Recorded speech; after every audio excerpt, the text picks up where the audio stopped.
Alright, so that's it just for the double O on its own.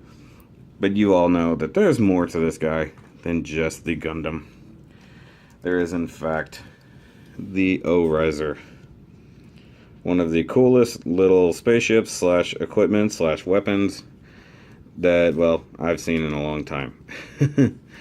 I love the design of this thing. I love that it's kind of a fighter in and of its own right. I mean, it's sleek, it's pointy, and it's fast. This thing is just beautiful. And I love the white and the blue and just the hint of orange here.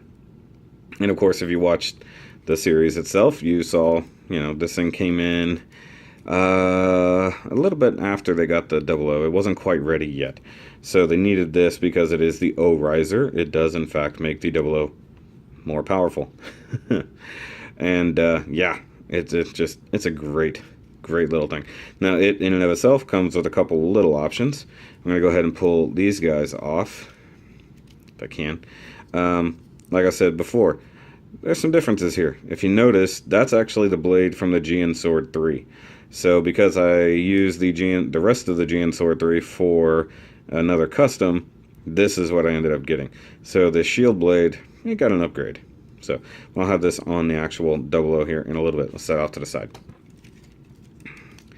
Oop, that's coming apart. Don't do that. And of course, this is the one we've already seen. So, actually, you know what? Since we're sitting here for the moment, I'm going to go ahead and show this off because technically it's a weapon.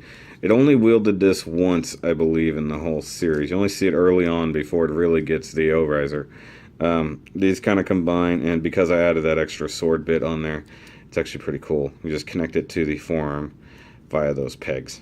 I like this. I thought it was a really cool use of that blade, so I didn't have to throw it away. So, set that out to the side, and we'll look at the O-Riser a little closer. You do get these nice little flaps with wingies that pop out, and these are, of course, the weapons. So you got the blasters here, and you've actually got the binders right in here. Now these are actually for when it's on the double O, but it's pretty cool that you can just have that there. And of course you can do the other side. You can sort of pose these however you really want. I like it in the kind of sleek closed form because that's really how you see it. You never see it like this. These are usually open when they're on the double O. So go ahead and cinch these up. Now it does have a couple of option parts. I'll set that down. It seems silly, but it does have these. If I can get them all out here. You've got landing gear. It's got some landing skids for some reason. And you can put them on there. I might be able to. Let's look. Because one of them goes right up here. If I can get that out of there. See, this would be the part that I'm not entirely certain about. I know it goes right there. Does it? Hold on. It either goes there or it goes right here. Pretty sure. Yeah, okay. So you can see here that this is that. So that's actually the bottom of the landing gear. Now, I don't know if I can actually get that out of there. It looks like it's going to be a pain in the butt, guys.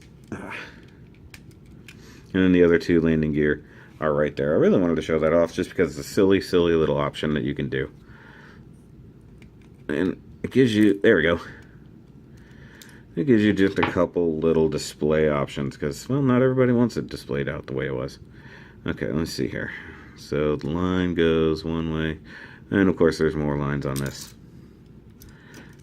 Oops, come here. So skid would go this way, I think. Not entirely certain. Yeah, maybe it goes the other way. It's your toy, guys. Do what you want. Did it go? Yeah, I'm going to make it go this way. Why not? Why not, guys? There we go. That one actually went in nicely. I think this one is still fighting me. Yep. Alright, let's see if I can get... There we go. Surgical removal. Now the front, oddly enough, comes with... What? Why is this one different? That's weird. I think that one's meant for a different mode. Oh, you know what that is? This one is for when you have the GN sword attached to the bottom. That is the other option this comes with. So you get this guy. Now this just plugs right into the bottom right here, and you'll see it in the series. It will actually fly up, and it will have this attached to the GN Sword 3. It's actually flying the sword into battle. Now, yep, I bet that goes right in there. So you get some extra support. It's being a butt. Hold on. Oh well, not gonna worry about it. Okay, so now he's got some landing gear, so he's not just sitting on his wings. Whoop-de-doo, guys, whoop-de-doo. Now, come on, it's a cool feature. Not everything comes with landing gear. Why would it? It spends its time in space. The other thing is, it has an extra fake cockpit cover. Now, if I can get that off without breaking it, that'd be even better. It might be on there too. Good. Nope, got it. Okay. So you get the standard orange one, which I believe is pretty much what it uses the whole series. But I think later on, when it no longer has a pilot, which really doesn't make any sense, it gets a clear plastic bubble. Now, I might have that backwards. I don't know. Off the top of my head, just trying to make assumptions of what I can remember, guys. That's a little too plain, to be perfectly honest. No pun intended there. I do prefer the orange. That's why it has been on there always. Just looks way better, doesn't it? And I love that they have, just like with Curios, there's a big fake cockpit area, even though he's actually sitting back here. If I remember correctly. Is that open? Yes, actually, right in there. You can see there's a little Saji Crossroado right back in there. Totally forgot there was a whole separate cockpit for that. Because whenever you get into the 00 riser, like we're going to in a few minutes, not minutes, seconds, guys, I swear. You have two pilots. One is in the O-riser, one is in the 00. Now, I do actually like this. This fills out the bottom kind of nicely. But because I no longer have that attachment, I don't really need that. It's nice to just be able to show it off. Like, hey, look, remember when I could do this? All right. So, move all this little stupid stuff out of the way. And we're going to go into docking modo. You need Haro for this, guys. You need Haro for guiding into docking modo. All right, let me get these nippers out of my way. All right, so come around to the back of the 00. Right here has a little trap door that slides open when it wants to. Come on. That is never giving me that much trouble. Okay. And then, of course, you see there's a little port right there. The docking port, guys. It is the docking port. Why are you leaning back so much? It does have a weird thing going on in the middle. Now, this thing has an interesting little transformation gimmick. So you grab it by the tail here, pull. So you see that pop out, and you see that pop out, and it all folds down like so. And you get the ginormous peg that clearly goes into the big old hole. And of course, when it first docks, it just snugs in just like that. Now, one thing, at least in the show, they never really show this, how these get up here onto the GN drives. Obviously, in real life, you just take these off of the sides. They're just pegged in here. Apparently, much better than I thought it was, because that was actually a struggle. Okay, come on. Come on. There we go. Old plastic, guys. Alright, now I'm going to see if I can trick this sword into holding everything up. There we go. Okay. Now, you got to get these things ready for attaching to the GN drives up there. So, you got to come down here to the bottom. You got to slide that down. It's on a little notch. And right in there is the little LEDs. So, if you've never got to see these, this is what they look like. Hold on. I got to get the camera to focus. So, a little bit of LED. It's got a little bitty slide switch right there. And if you actually look inside, you can see those three pegs. They line up with the notches in here, so you know. And then, of course, the light itself goes right into that little hole. Now, when this thing is lit up, you can actually see it both through this little port here and inside here, because this is all, oops, sorry, inside here. Those are little crystals. Unfortunately, those batteries are long dead, and I don't have any new ones on me, guys. I'm sorry.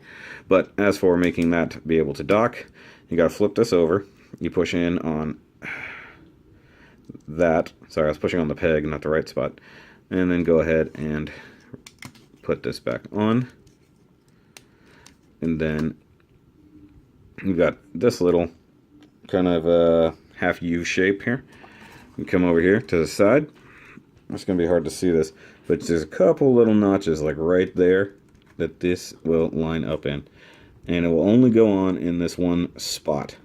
So the GN drive is actually made to where it can only go on that one way. Now you have this large hole here, which that peg goes into, just like so. And then you flop that down, flip the wingies down like so, and hope so you can see the feet start collapsing under its own weight. It starts getting both front and back heavy at the same time. It makes no sense, guys.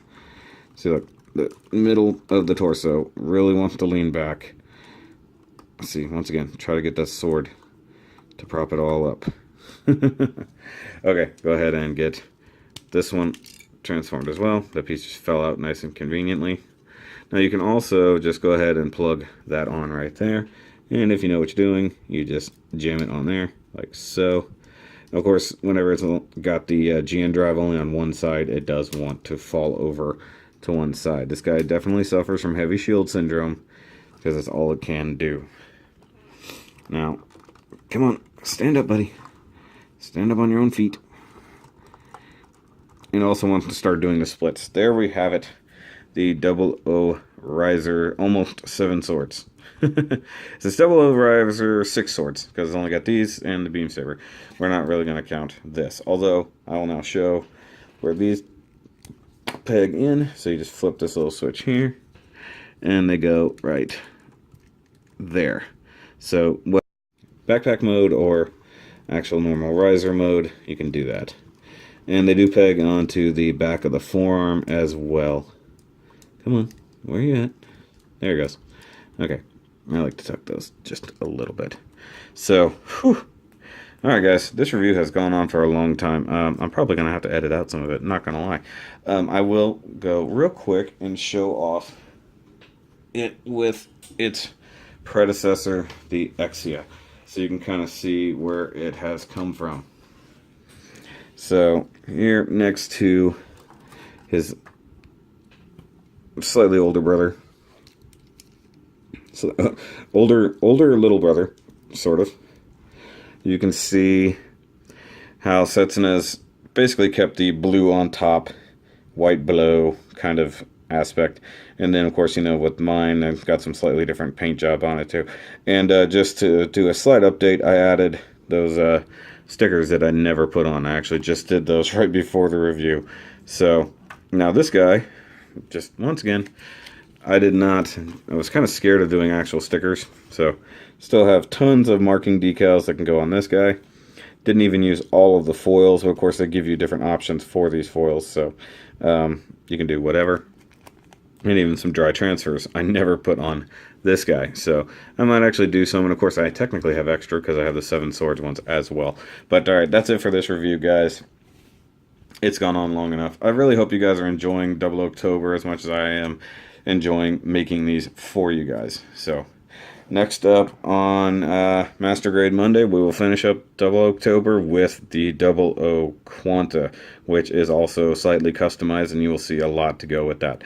So, alright, hope you guys have a good day, and like, subscribe, share with your friends if you enjoy what I do, and remember to guys, always keep on building.